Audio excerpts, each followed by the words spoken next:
بسم اللہ الرحمن الرحیم وَأَمَّا كَوْنُهُ مُوجِبًا لِلْعِلْمِ فَلِلْقَطْعِ بِأَنَّ مَنْ أَظْهَرَ اللَّهُ تَعَالَى الْمُعْجِزَةَ عَلَى يَدِهِ تَصْدِيقًا لَهُ فِي دَعْوَى الرِّسَالَةِ كَانَ صَادِقًا فِيمَا أَتَى بِهِ مِنَ الْأَحْكَامِ۔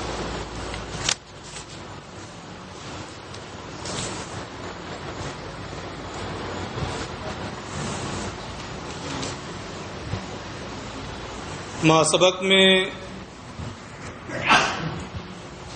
علامہ نے خبر رسول سے متعلق جو عبارت ذکر کی ہے اس سے دو فائدہ حاصل ہوا ہے۔ نمبر ایک، خبر رسول موجب علم ہے۔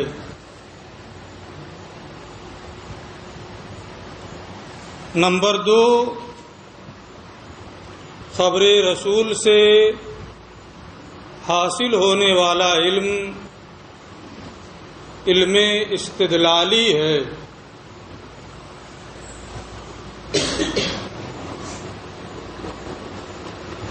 اس عبارت میں ان دونوں فائدوں کو اختصار کے ساتھ متن میں ذکر کیا گیا ہے۔ یہاں سے انہی دونوں فائدوں کی علامہ تفصیل کر رہے ہیں کہ خبر رسول جو ہے یہ موجب علم ہے اور رسول کی خبر سے استدلالی علم حاصل ہوتا ہے۔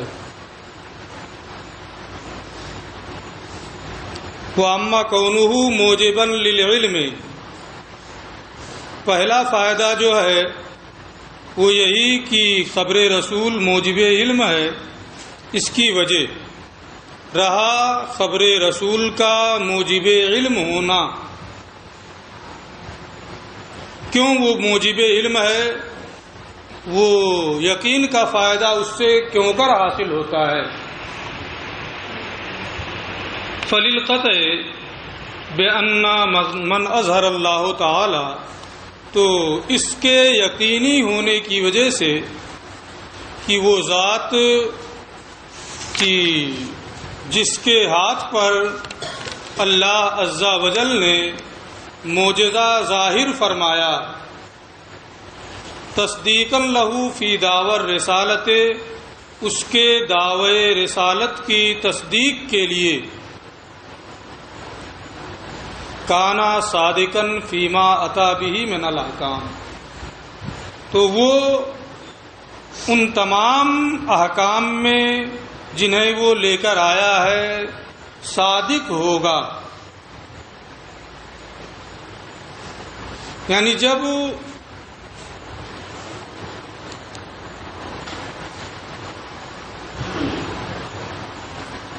اس بات کا یقین ہے کہ جس کے ہاتھ پر اللہ عز و جل نے اس کے دعوی رسالت کی تصدیق کے لیے معجزہ ظاہر فرمایا،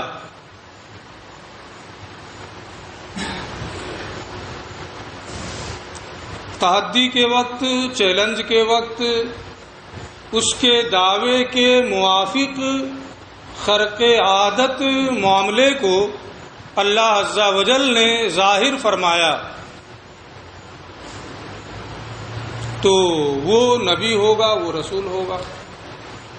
کانا صادقاً فیما اتی بہ من الاحکام، تو جب اس کے دعوی رسالت کی تصدیق کے لیے اللہ عز و جل نے اس کے ہاتھ پر معجزہ ظاہر فرمایا ہے تو وہ اپنے لائے ہوئے تمام احکام میں صادق ہوگا، کیونکہ اگر اسے اس کے لائے ہوئے احکام میں صادق نہ مانا جائے تو جو یقین تھا کہ اللہ عز و جل نے اس کے ہاتھ پر معجزہ ظاہر فرمایا اس کے دعوے رسالت کی تصدیق کے لیے، وہ یقین نہیں رہ جائے گا۔ کانا صادقاً فیما آتا بھی من الاحکام، تو وہ اپنے لائے ہوئے جملہ احکام میں صادق ہوگا۔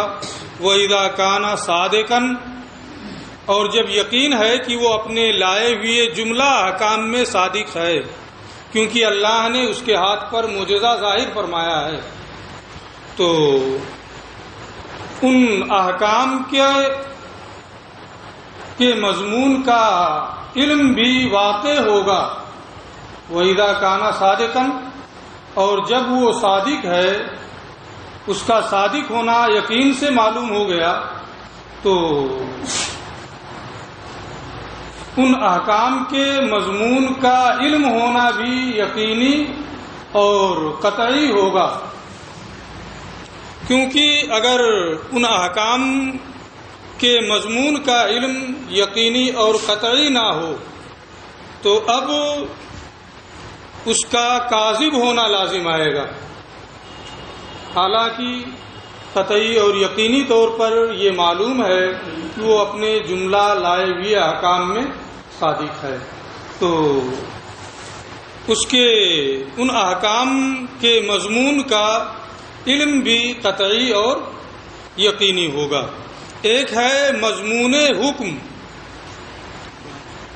اور ایک یہ ہے کہ جو احکام وہ لے کر کے آیا ہے تو اپنے جملہ لائے ہوئے احکام میں وہ صادق ہے، جو بھی حکم وہ لے کر کے آیا ہے اس میں صادق ہے، تو جو بھی احکام ہوں گے ان احکام کا علم بھی واقع ہوگا، نفس الامر کے مطابق ہوگا، ان کا یقین ہوگا، ورنہ اس رسول کا کاذب ہونا لازم آئے گا اگر اس کا مضمون واقع نہ ہو۔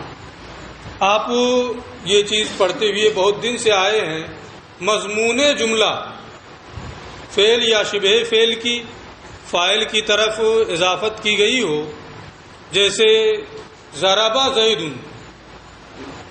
یا قام زید، تو جو یہ نسبت ہوتی ہے اسی مصدر کی نسبت کو مضمون جملہ کہا جاتا ہے۔ قام زید یعنی قیام و زید، زید کا قیام، یہ کیا ہے؟ مضمون جملہ۔ اور فعل مجہول کی اگر نسبت کی گئی ہو جیسے ضربا زید، تو مضروبیت زید یہ مضمون جملہ۔ کبھی کبھی مفہوم اور مراد متکلم کو بھی مضمون جملہ کہا جاتا ہے، مفہوم اور مراد منشأ متکلم کو بھی مضمون جملہ کہا جاتا ہے، جیسے اس میں ایک مثال آئے گی، البینۃ علی المدعی والیمین علی من انکر۔ اس میں تو ایک یہ ہے کہ یہ الفاظ ہیں، اور ایک اس جملے کا مفہوم اور منشا ہے کہ جو مدعی ہوگا وہ گواہ پیش کرے گا، اور جو منکر ہوگا اس کے ذمہ قسم ہے۔ تو یہ منشأ متکلم ہے، مفہوم کلام ہے۔ یہاں یہ نہیں ہے کہ فعل یا شبہ فعل کو آپ مصدر بنا کر کے فاعل کی جانب اس کی اضافت کر دیں، مضمون جملہ بن جائے، بلکہ منشأ متکلم اور مراد متکلم مفہوم کلام کو مضمون جملہ کہا جاتا ہے۔ وہی یہاں مراد ہے کہ وَإِذَا كَانَ صَادِقًا يَقَعُ الْعِلْمُ بِمَضْمُونِهَا قَطْعًا، کہ جب وہ رسول صادق ہے یقینی طور پر ہمیں یہ معلوم ہے، تو ان احکام کے مضمون کا علم بھی واقع ہوگا، اس کا علم بھی حاصل ہوگا۔ تو یہ پہلا دعویٰ جو تھا کہ رسول کی خبر جو ہے وہ موجب علم ہے، موجب علم اس بنیاد پر ہے کہ اس کے ہاتھ پر اللہ نے معجزہ کو ظاہر فرمایا، لہذا قطعی طور پر وہ اپنے جملہ لائے ہوئے احکام میں صادق ہوگا، اور جب وہ اپنے جملہ لائے ہوئے احکام میں صادق ہے تو ان احکام کا مضمون بھی واقع ہوگا، صادق ہوگا۔ وَأَمَّا أَنَّهُ اسْتِدْلَالِيٌّ، دوسری صورت تھی کہ خبر رسول سے جو علم حاصل ہوتا ہے وہ علم استدلالی ہے۔ فَلِتَوَقُّفِهِ عَلَى الْاِسْتِدْلَالِ وَإِسْتِحْضَارِ أَنَّهُ خَبْرُ مَنْ ثَبَتَ رِسَالَتُهُ بِالْمُعْجِزَاتِ، تو اس کے موقوف ہونے کی وجہ سے اس بات کے استحضار و استدلال پر کہ یہ ایسی ذات کی خبر ہے جس کی رسالت معجزہ سے ثابت ہے، یعنی جو بھی خبر رسول ہے اس کے بارے میں آپ اس طور سے استدلال کرتے ہیں کہ یہ ایسی ذات کی خبر ہے جس کی رسالت معجزہ سے ثابت ہے۔ وَكُلُّ خَبْرٍ هَذَا شَانُهُ، اور جس خبر کی یہ شان ہو کہ جس کے ہاتھ پر معجزہ ظاہر ہوا ہے اس سے وہ ثابت ہو، فَهُوَ صَادِقٌ، تو وہ خبر صادق ہوتی ہے۔ وَمَضْمُونُهُ وَاقِعٌ، اور اس کا مضمون واقع ہوتا ہے، لہذا یہ خبر صادق ہے اور اس کا مضمون واقع ہے۔ تو چونکہ خبر رسول کے بارے میں اس طریقے سے استدلال کرنا ہوتا ہے کہ فَلِتَوَقُّفِهِ عَلَى الْاِسْتِدْلَالِ، تو خبر رسول کے اس استدلال و استحضار پر موقوف ہونے کی وجہ سے کہ یہ ایسی ذات کی خبر ہے جس کی رسالت معجزے سے ثابت ہے، اور ہر وہ خبر جس کی یہ شان ہو وہ صادق ہوتی ہے، اس کا مضمون واقع ہوتا ہے، لہذا یہ خبر صادق ہے، اس کا مضمون واقع ہے۔ یہ استدلال کرنا کہ خبر رسول ہے نا، تو اب خبر رسول سے علم استدلالی کا حصول ہوتا ہے۔ موجب یقین ہے ایک چیز، تو اس بنیاد پر موجب یقین ہے کہ اللہ نے اس کے ہاتھ پر معجزہ ظاہر فرمایا، اس لیے اس کی جانب سے جو خبر ہوگی وہ موجب علم ہوگی، موجب یقین ہوگی۔ لیکن اس میں استدلال بھی کرنا پڑتا ہے کہ یہ ایسی ذات کی خبر ہے جس سے معجزہ کا ظہور ہوا، اور جس سے ظہور معجزہ ہو اور وہ کوئی خبر دے تو اس کی خبر صادق ہوتی ہے، لہذا یہ خبر صادق ہے۔ کیا پوچھنا ہے؟ کیا ظاہر سی بات ہے استدلال امت ہی کرے گی، اور کون استدلال کرے گا؟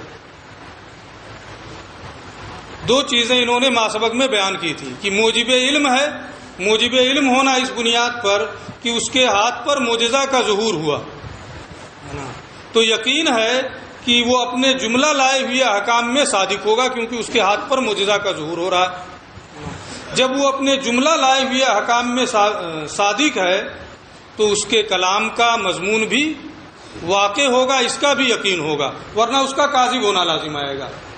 یہ وجہ ہے اس کے موجب علم ہونے کی، اور وہ موجب علم استدلالی ہے۔ اس کی وجہ یہ ہے کہ اس سے استدلال کرنا پڑتا ہے ہم اور آپ کو کہ ایسے کی خبر ہے جس کی رسالت معجزے سے ثابت ہے، اور جس خبر کی یہ شان ہو کہ وہ کسی ایسے کی خبر ہو جس کی رسالت معجزے سے ثابت ہے، تو وہ کلام صادق ہوتا ہے، وہ خبر صادق ہوتی ہے، لہذا یہ کلام بھی صادق ہے اور اس کا مضمون واقع ہے۔ وَالْعِلْمُ الثَّابِتُ بِهِ اے بخبر رسول یضاہی اے یشابہ العلم الثابت بالضرورہ۔ علم استدلالی ہونے کی بنیاد پر یہاں ایک چیز ذہن میں یہ آتی ہے کہ یہ نظری ہے، استدلال کرنا پڑتا ہے، تو جب استدلال کرنا پڑتا ہے نظری ہی میں استدلال ہوتا ہے، لہذا خبر رسول کا موجب علم ہونا یہ کیا ہے؟ استدلالی ہے۔ یہ کہتے ہیں یقینی طور پہ یہ نظری ہے، استدلال کرنا پڑتا ہے، لیکن نظری میں انتہائی قوی ہے اور اپنی قوت کی بنیاد پر قریب ہے کہ یہ ضروریات، محسوسات اور بدیہیات سے لاحق ہو جائے، یعنی ان کے بہت قریب ہے، اسی کو یہاں سے بیان کر رہے ہیں۔ وَالْعِلْمُ الثَّابِتُ بِهِ، اور خبر رسول سے جو علم ثابت ہوتا ہے یہ وہ اس علم کے مشابہ ہوتا ہے جو ضرورت سے ثابت ہو، بداہت سے ثابت ہو۔ کل محسوسات، جیسے کوئی علم محسوس چیزوں کے ذریعے سے ثابت ہو، والبدیہیات یا بدیہیات کے ذریعے سے ثابت ہو، والمتواترات یا متواترات کے ذریعے سے ثابت ہو۔ تو جو چیزیں محسوسات، بدیہیات، متواترات کے ذریعے سے جن چیزوں کا علم ہوتا ہے ان میں یقین ہوتا ہے، احتمال نقیض نہیں ہوتا ہے، وہ تشکیک مشکک سے زائل نہیں ہوتی ہیں۔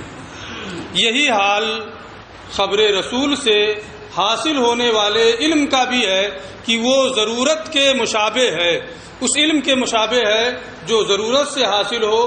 کس بات میں؟ تیقن میں، ثبات میں، یعنی جو علم خبر رسول سے حاصل ہوگا وہ نقیض کا احتمال نہیں رکھے گا، جیسے محسوسات، بدیہیات اور متواترات میں ہوتا ہے۔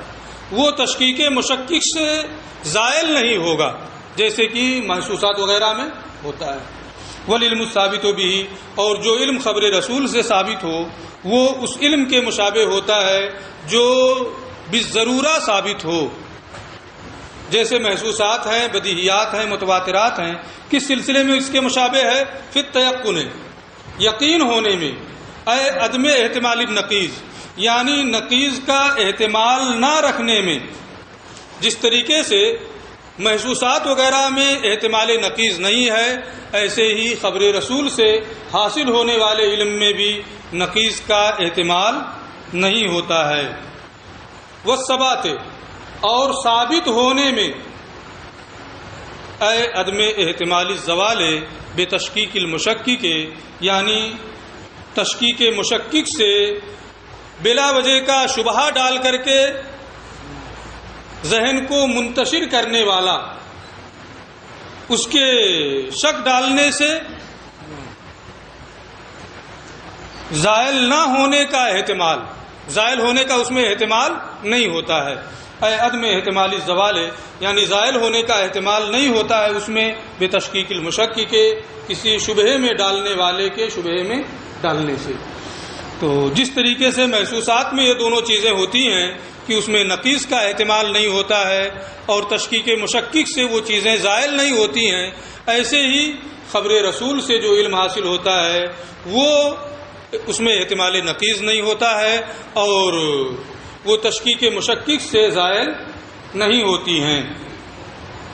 فہو علم بمعنی الاعتقاد، لہذا خبر رسول سے جو علم حاصل ہوگا وہ اس علم کے معنی میں ہے جو وہ ایسا علم ہے جو اعتقاد کے معنی میں ہے۔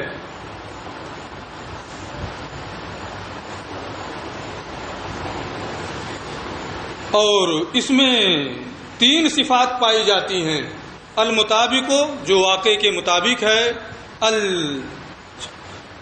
الجازم، اور جس میں یقین ہے، الثابت، اور جو ثابت ہے۔ میں عبارت کا اعتبار نہیں کیا ہوں، ہے نا، ایک ایک کو الگ الگ پڑھا ہوں۔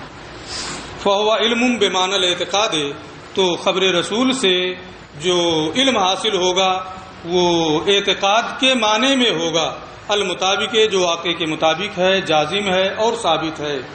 کیونکہ خبر رسول سے حاصل ہونے والا علم اگر ان اوصاف ثلاثہ سے متصف نہ ہو کہ واقع کے مطابق ہو، جازم ہو اور ثابت ہو، تو اگر واقع کے مطابق نہیں ہے اور اس کے ذریعے سے علم حاصل ہو رہا ہے، کوئی علم آپ کو ہے جو واقع کے مطابق نہیں ہے، تو اسے جہل مرکب کہتے ہیں۔ آپ کو ایک چیز معلوم ہے لیکن وہ واقع کے مطابق نہیں ہے، تو اگر خبر رسول سے حاصل ہونے والا علم واقع کے مطابق نہ ہو تو جہل مرکب ہو جائے گا۔ اسی طریقے سے خبر رسول سے جو علم حاصل ہوتا ہے وہ جازم اور یقینی ہوتا ہے، اس میں جانب مخالف کا احتمال نہیں ہوتا ہے، کیونکہ اگر جانب مخالف کا اس میں احتمال ہو، احتمال نقیض اس میں ہو، تو وہ جازم اور یقینی نہیں رہ جائے گا بلکہ ظن ہو جائے گا۔ اسی طریقے سے علم خبر رسول سے حاصل ہونے والا علم جو ہوتا ہے وہ ثابت ہوتا ہے، کیونکہ اگر ثابت نہ ہو، تشکیک مشکک سے وہ زائل ہو جائے تو وہ تقلید ہو جائے گا۔ اس لیے خبر رسول سے جو علم حاصل ہوتا ہے وہ ان اوصاف ثلاثہ سے متصف ہوتا ہے کہ واقع کے مطابق ہوتا ہے، یقینی اور جازم ہوتا ہے اور وہ ثابت ہوتا ہے۔ فہو علم بمعنی الاعتقاد، تو خبر رسول سے حاصل ہونے والا علم اعتقاد کے معنی میں ہے، یعنی جو واقع کے مطابق ہے، یقینی ہے اور ثابت ہے۔ وَإِلَّا لَكَانَ جَهْلًا، کیونکہ اگر وہ ان اوصاف ثلاثہ سے متصف نہ ہو، واقع کے مطابق نہ ہو تو جہل ہو جائے گا، جازم نہ ہو تو ظن ہو جائے گا، اگر ثابت نہ ہو تو وہ تقلید ہو جائے گا۔ یہاں پر ان کی یہ بات پوری ہو گئی، عبارت کی توضیح ہو گئی۔ اب ایک شبہہ یہ پیش کر رہے ہیں کہ خبر رسول سے یقین کا فائدہ حاصل ہوتا ہے، موجب علم یقین ہے۔ یہ چیز تو متواتر میں ہوتی ہے کہ اس کے ذریعے سے یقین کا فائدہ حاصل ہوتا ہے۔ خبر رسول کو متواتر کی قسم بنائے ہیں کہ خبر صادق کی دو قسمیں ہیں، خبر متواتر اور خبر رسول۔ یہ خبر رسول متواتر کی قسم ہونے کے بجائے اس کی ایک نوع ہو جا رہی ہے، کہ جیسے دوسرے اخبار متواترہ ہیں وہ موجب علم یقین ہے، ایک نوع اس کی خبر رسول بھی ہے، یہ بھی موجب علم یقین ہے۔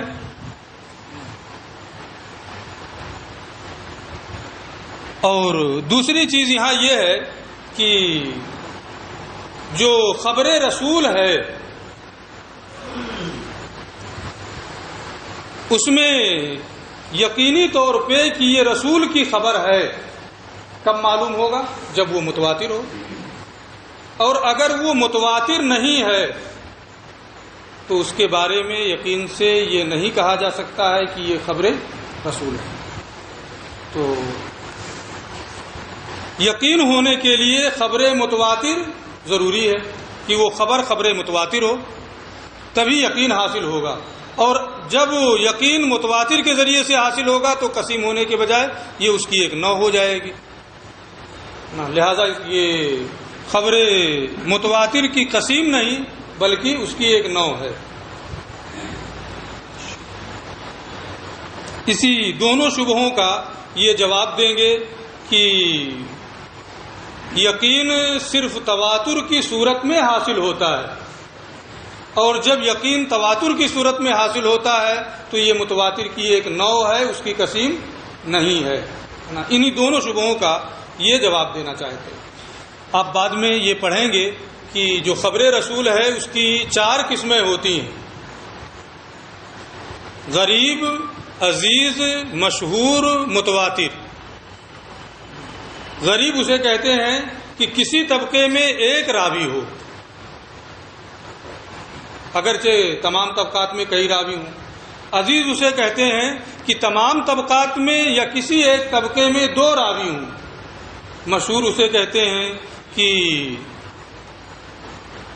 جو تواتر کی حد کو نہ پہنچے اور اس کے راوی 2 سے زیادہ ہوں ہر دور میں اس کے راوی 2 سے زیادہ ہوں، 2 تک نہ پہنچیں اور وہ تواتر کی حد کو نہ پہنچے تو اسے خبر مشہور کہتے ہیں۔ متواتر کی تعریف آپ پڑھ چکے ہیں کہ اتنے لوگوں کا خبر دینا جن کا عادتاً جھوٹ پر اتفاق کر لینا محال ہو۔ یہاں یہ چونکہ خبر رسول کی یہ 4 قسمیں ہیں، یقین کس میں حاصل ہوتا ہے؟ تواتر میں۔ تو یہ وہی کہہ رہے ہیں کہ یقین تو متواتر میں حاصل ہوتا ہے، باقی میں یقین حاصل نہیں ہوتا ہے۔ یقین حاصل ہونے کی صرف ایک صورت ہے، اور جب ایک ہی صورت ہے تو یہ تواتر کی خبر متواتر کی ایک نوع میں شامل ہوگی، اس کی قسم نہیں ہوگی۔ یہ دوسرا اعتراض۔ فَإِنْ قِيلَ، اگر یہاں یہ شبہہ پیش کیا جائے هَذَا إِنَّمَا يَكُونُ فِي الْمُتَوَاتِرِ، کہ خبر رسول یہ مفید علم ہے، ایسے علم کا فائدہ دیتا ہے جو جازم ہے، واقع کے مطابق ہے، صادق ہے، یہ تو صرف متواتر میں ہوتا ہے۔ خبر متواتر کے علاوہ جو اخبار احاد ہیں، چاہے وہ عزیز ہو یا غریب ہو یا مشہور ہو، وہ مفید ظن ہوتا ہے، مفید یقین نہیں ہوتا ہے۔ تو جو خبر رسول موجب علم یقینی ہوگا وہ خبر متواتر کی ایک نوع، ایک قسم ہو جائے گا اور وہ متواتر کی قسم نہیں رہے گا۔ فَإِن قِيلَ اگر یہ کہا جائے هذا انما يكون في المتواتر فقط، یہ فائدہ تو صرف متواتر میں ہوتا ہے، فيرجع الى القسم الاول، لہذا یہ پہلی قسم کی جانب راجع ہوگا۔ قلنا ہم کہیں گے الکلام فیما علم انہ خبر الرسول، یہاں گفتگو اس بارے میں چل رہی ہے جس کے بارے میں یہ معلوم ہے کہ یہ رسول اللہ صلی اللہ تعالی علیہ وآلہ وسلم کی خبر ہے۔ اب جس کے بارے میں یہ معلوم ہے کہ یہ رسول کی خبر ہے وہ موجب یقین ہے۔ اب یہ کہ وہ صرف اخبار متواترہ کے ذریعے سے معلوم ہوگا یہ ہمیں تسلیم نہیں ہے۔ صحابہ کرام نے بالمشافہ نبی کریم صلی اللہ علیہ وسلم کے زبان اقدس سے ان کے کلمات سنے، ان کے لیے تواتر کی کوئی شرط نہیں۔ وہ سن رہے ہیں کہ رسول کریم صلی اللہ علیہ وسلم ارشاد فرما رہے ہیں، آپ کے کلمات ان کے کانوں تک پہنچ رہے ہیں، تو انہیں یقینی طور پہ معلوم ہے کہ یہ خبر رسول ہے، وہاں تواتر کی کوئی شرط نہیں ہے۔ ایسے ہی بعض بزرگان دین ہیں کہ انہیں الہام کے ذریعے سے، کشف کے ذریعے سے یہ معلوم ہو جاتا ہے کہ یہ خبر رسول ہے، یقین ہو جاتا ہے۔ جیسے عبدالعزیز دباغ رحمۃ اللہ تعالی علیہ، احمد بن مبارک سجلماسی رحمۃ اللہ تعالی علیہ ان کے شاگرد ہیں، ابریز ان کی کتاب ہے، اور عبدالعزیز دباغ یہ امی تھے، یہ کہا جاتا ہے پڑھے لکھے، ظاہری علوم سے آراستہ نہیں تھے، لیکن کوئی بھی اگر حدیث رسول ان کے سامنے پڑھتا کہ یہ رسول کی حدیث ہے تو وہ سن کر کے کبھی یہ کہتے کہ نہیں یہ حدیث رسول نہیں، اور کبھی کوئی حدیث رسول کہہ کر کے پڑھتا وہ کہتے ہاں ٹھیک ہے یہ حدیث رسول ہے۔ ظاہری علوم سے بالکل وہ واقف نہیں تھے، کبھی نہ کہیں پڑھنے گئے نہ کسی سے علم حاصل کیا، کچھ بھی نہیں۔ اکابر اولیاء کرام میں سے ہیں اور ان کے ولی ہونے پر سب کا اتفاق ہے۔ ان سے ان کے شاگرد نے احمد بن مبارک سجلماسی نے پوچھا تھا کہ آپ تو پڑھے لکھے ہیں نہیں، حدیث پڑھی جاتی، کوئی عبارت پڑھی جاتی ہے، پوچھا جاتا ہے حدیث ہے کہ نہیں، آپ کہہ دیتے ہیں حدیث ہے، کبھی کہہ دیتے ہیں نہیں ہے، ہم تحقیق کرتے ہیں تو معلوم ہوتا جو آپ نے کہا ہے واقعی وہی ہے۔ کیسے ہوتا ہے؟ انہوں نے کہا جب کوئی پڑھتا ہے اگر وہ رسول کی حدیث ہوتی ہے تو اس کے منہ سے نور ظاہر ہوتا ہے، اور اس نور کے ظاہر ہونے کی بنیاد پر میں یہ کہہ دیتا ہوں کہ یہ حدیث رسول ہے۔ ہم اور آپ تو نہیں دیکھ سکتے ہیں، جو اس مقام پہ ہوں گے وہی لوگ دیکھیں گے، اور جب حدیث رسول نہیں ہوتی ہے وہ نور ظاہر نہیں ہوتا ہے، اس لیے میں کہہ دیتا ہوں کہ یہ حدیث رسول نہیں۔ تو صرف اخبار متواترہ کے ذریعے سے اس کے خبر رسول ہونے کا یقین حاصل ہوگا ایسا نہیں۔ صحابہ کرام نے بالمشافہ رسول سے سنا، انہیں یقین ہے کہ یہ خبر رسول ہے، وہاں تواتر کی کوئی شرط نہیں ہے۔ الہام کے ذریعے سے اولیاء کرام کو بھی یقین حاصل ہو جاتا ہے، وہاں تواتر کی کوئی شرط نہیں ہے۔ ایک صورت اخبار متواترہ کی بھی کہ تواتر کے ذریعے سے خبر رسول ہونے کا علم حاصل ہوتا ہے، یہی یہاں انہوں نے کہا ہے۔ قلنا ہم کہیں گے الکلام فیما علم انہ خبر الرسول، یہاں گفتگو اس میں ہے جس کے بارے میں یہ معلوم ہے کہ یہ رسول کی خبر ہے، سمع من فی، خواہ ان کے زبان اقدس سے سنا گیا ہو جیسے صحابہ کرام نے سنا، او تواتر عنہ ذالک، یا رسول کریم سے وہ متواتراً منقول ہو، او بغیر ذالک ان امکنا، یا اس کے علاوہ اور صورتیں ہوں اگر ممکن ہو جیسے الہام وغیرہ۔ تو اب یہ مفید یقین ہوگا، واما خبر الواحد فإنما لم يفد العلم لعروض الشبهة فی کونہ خبر الرسول۔ تو اب یہاں پھر ایک شبہ ہوتا ہے کہ پھر خبر واحد مفید علم کیوں نہیں ہے؟ یہ کہتے ہیں وہ مفید ظن کیوں ہے؟ یہ کہتے ہیں اس لیے کہ اسے خبر رسول ہونے میں شبہ عارض ہو گیا۔ وہ مفید علم اس لیے نہیں ہے کہ اسی میں شبہ ہو گیا ہے کہ وہ خبر رسول ہے یا نہیں ہے۔ اگر یہ متعین ہو جائے خواہ رسول کریم کی زبان اقدس سے سن کر کے یا الہام کے ذریعے سے یا تواتر کے ذریعے سے کہ یہ خبر رسول ہے تو وہ مفید یقین ہوگا۔ واما خبر الواحد، رہا خبر واحد، فإنما لم يفد العلم، تو وہ مفید علم نہیں ہے، لعروض الشبہۃ فی کونہ خبر الرسول، اس کے خبر رسول ہونے میں شبہے کے عارض ہونے کی وجہ سے، تو اسی میں شبہ ہو گیا کہ وہ خبر رسول ہے یا خبر رسول نہیں ہے۔ فإن قیل،